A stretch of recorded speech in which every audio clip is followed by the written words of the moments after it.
Bismillahirrahmanirrahim. Assalamualaikum warahmatullahi wabarakatuh. Apa kabar anak-anak sekalian? Semoga tetap sehat dan dalam lindungan Allah Subhanahu wa Ta'ala. Dan juga tetap semangat meskipun belajarnya dari rumah ndak apa-apa. Yang penting kita tetap belajar. Nah, oke, pintar. Nah, kemudian sekarang kita akan kembali lagi belajar fikih. Jangan bosan-bosan ya belajar fikih ya. Oke. Nah, kemudian kalau minggu lalu kita belajar dan juga menghafalkan tentang apa? Ingat gak ya? Apa ya? Apa nak kira-kira masih ingat gak? Benar, siapa yang bilang tadi itu?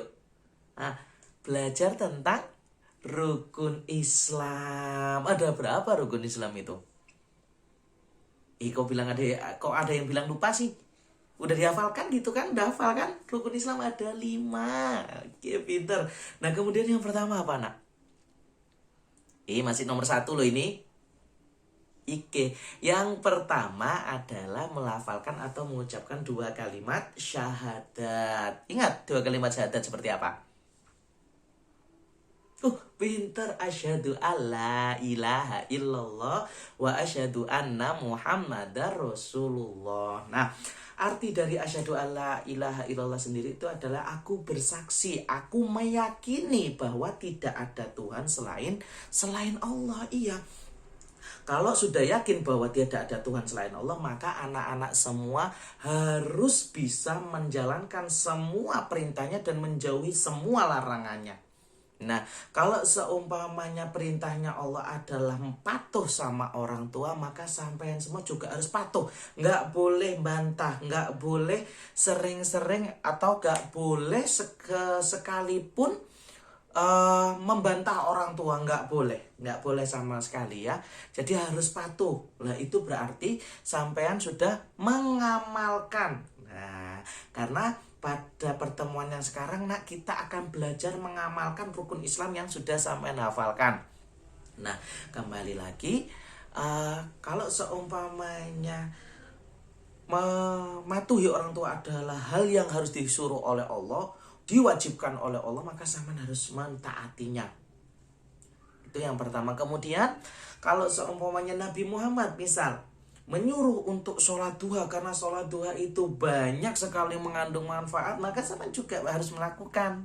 Nah, cuma nanti kita akan belajar keharusan itu sudah sampai mana dulu. Apakah wajib atau nanti adakah sunnah. Nah, itu nanti akan kita pelajari selanjutnya di ilmu fikih. Jadi jangan bosan-bosan, oke, belajar ilmu fikih. Itu rukun Islam yang pertama. Rukun Islam yang kedua adalah iqamis sholat atau iqamus sholat, mendirikan sholat. Nah, mendirikan sholat maksudnya apa? Ya harus sholat dong. Nggak boleh bolong-bolong juga sholatnya. Nah, yang baik juga kalau bisa sholat berjamaah. Itu berarti sampai top mengamalkan rukun Islamnya sudah sempurna insya Allah. Nah, jadi karena apa? Sholatnya benar dilakukan, sudah dikerjakan sendiri pun nggak apa-apa, tapi sampai mau jamaah itu juga bagus. Nah, kemudian selanjutnya adalah itaiz zakah atau memberikan zakat. Nah, ingat, kalau seumpamanya hartanya sudah banyak, harus dikeluarkan. Zakatnya harus dikeluarkan. Misal kalau uangnya udah banyak, sudah sampai batasnya, harus segera dikeluarkan ya. Kemudian selanjutnya adalah berpuasa, pinter.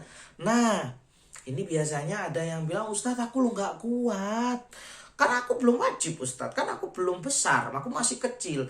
Iya nak, oke deh, gak apa-apa kalau alasannya seperti itu. Tapi kan sampean harus belajar. Sudah harus mulai belajar bagaimana puasa itu, bagaimana sih nahan lapar. Kalau seumpamanya orang yang gak punya di jalan itu loh, kalau kelaparan rasanya gimana, panas-panas. Belum tentu dia bisa minum, belum tentu pada hari itu dia bisa makan. Nah, itu yang harus kita pelajari, nak. Jadi kalau seumpamanya kita bertemu orang seperti itu, kita nggak meremehkan, karena kita pernah belajar bahwa lapar ya ternyata ya, kalau seumpamanya jalan di tengah siang-siang gitu panas banget sampai haus lah, kita berarti kita nggak akan meremehkan mereka. Kemudian kita akan sayang kepada mereka, ngerti penderitaan mereka bagaimana. Itu tujuan dari berpuasa. Makanya meskipun belum wajib tapi harus belajar. Caranya belajar gimana Ustadz? Ya puasanya sampai jam 10 dulu, oke. Atau puasanya sampai zuhur dulu deh Ustadz, oke. Ustadz kalau sampai maghrib, tambah jos, hebat. Dapat jempol 2 dari Ustadz, oke. Nah itu yang nomor 4. Kemudian yang nomor 5 yang terakhir adalah haji nak. Seperti yang sudah saya sampaikan pada minggu lalu. Kalau seumpamanya uangnya sudah banyak, kenapa sih Ustaz kok harus nunggu uangnya banyak dulu? Kalau aku sudah punya uang sekarang loh, aku pengen berangkat. Iya nak, tapi kan kalau seumpamanya haji pergi ke tanah suci itu uangnya harus banyak karena naik pesawat dulu. Seperti itu. Nah, jadi kalau uangnya sudah banyak, kemudian sehat, berangkat ke tanah suci atau tanah Mekah untuk melaksanakan haji. Oke. Nah, kemudian sebelum Ustadz akhiri, Ustadz mohon perhatiannya ya. Jadi pembelajaran kali ini mohon untuk anak-anak bisa sering-sering mendengarkan, karena di pertemuan yang akan datang akan Ustadz tanyakan mengenai materi sekarang dan materi yang sudah Ustadz ajarkan sebelumnya. Oke, terima kasih anak-anak. Terima kasih atas perhatiannya. Tetap semangat belajar di rumah. Apabila ada salah kata Ustadz, mohon maaf yang sebesar-besarnya. Ustadz akhiri, wallahu muwaffiq ila aqwamit thoriq. Wassalamualaikum warahmatullahi wabarakatuh. Dadah anak-anak semua.